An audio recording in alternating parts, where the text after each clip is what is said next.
Welcome to the RYA Strategy Engagement Toolkit. Thank you for taking the time to complete one of these workshops.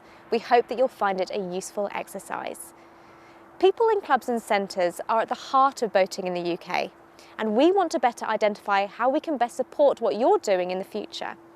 We intend to use the outputs from the workshops running at clubs across the UK to shape the RYA's next strategic plan, so your contribution is really important to us.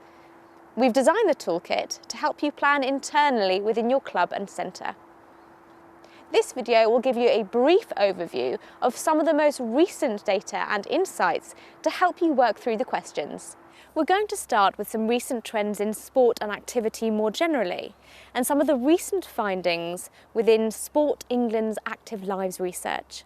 The Active Lives Adult Survey is sent out to a random selection of households across England, around 200,000 people each year.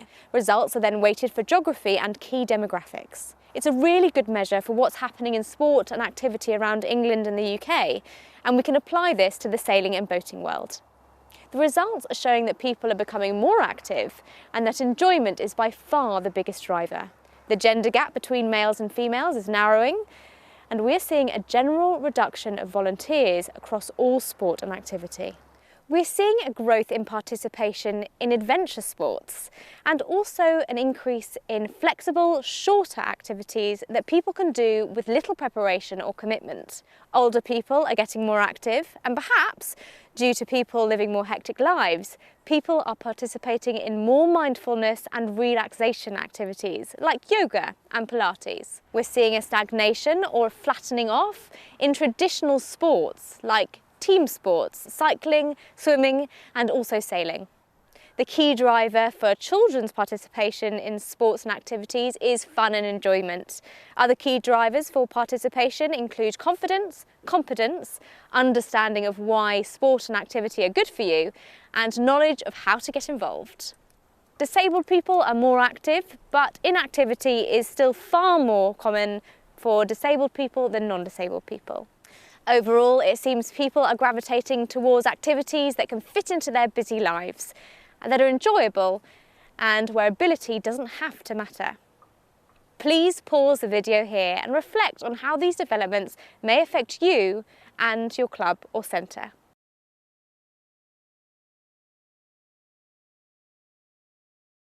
The Futures Project was a project commissioned by British Marine, the membership organisation for the leisure, superyacht and small commercial marine industry, following perceived industry views regarding the future shape of the consumer boating market. Put simply, leisure boating customers appeared to be declining, with fewer younger consumers taking their place, and the industry wanted to know more. The research uncovered recent developments in society, alongside the changing nature of sport, activity and boating participation. It highlights the rise and popularity of shorter, more action-packed experiences and the decline of traditional sport and leisure activities. It also highlights the challenges of activities that are reliant on ownership and membership, going forward in a world that seems to be driven by digital access, consumer choice and low commitment. The research also looked at the digital and marketing landscape and the need for organisations to better promote their presence and engage with their consumers digitally.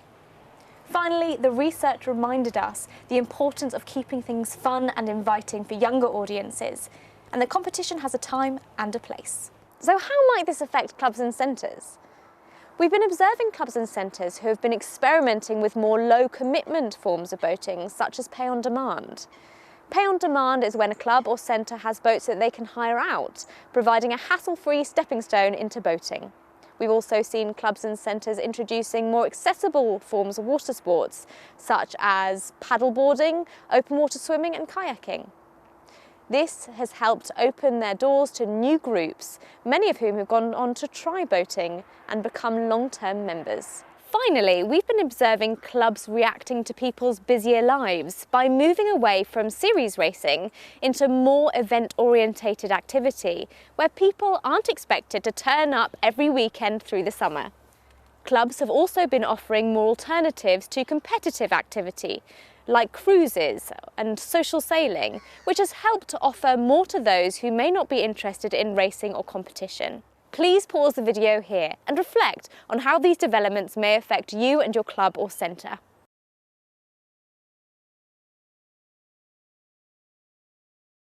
Finally, we're going to look at some of the latest insights from the Arkerdford Water Sports Survey. The survey was conducted through a nationally representative sample of 12,000 people. It also includes a bespoke online survey through a nationally representative sample of over 2,000 people. The results of the survey suggest a decline in small sailboat and yachting participation since 2002, with a majority of this decline happening between 2002 and 2008. This decline in younger age groups is especially prevalent in racing activity. The bulk of the decline is coming from the 16 to 54 age groups, while the over 55s are relatively stable. As with sport and activity more generally, we're seeing a narrowing in the gender gaps between males and females, and particularly in non-racing boat activity. As the survey covers all water sports, it again highlights the growth in more accessible forms of on-water activity, such as stand-up paddleboards, sit-on-top kayaks, and open water swimming. Please pause the video here and reflect on how these developments may affect you and your club or centre.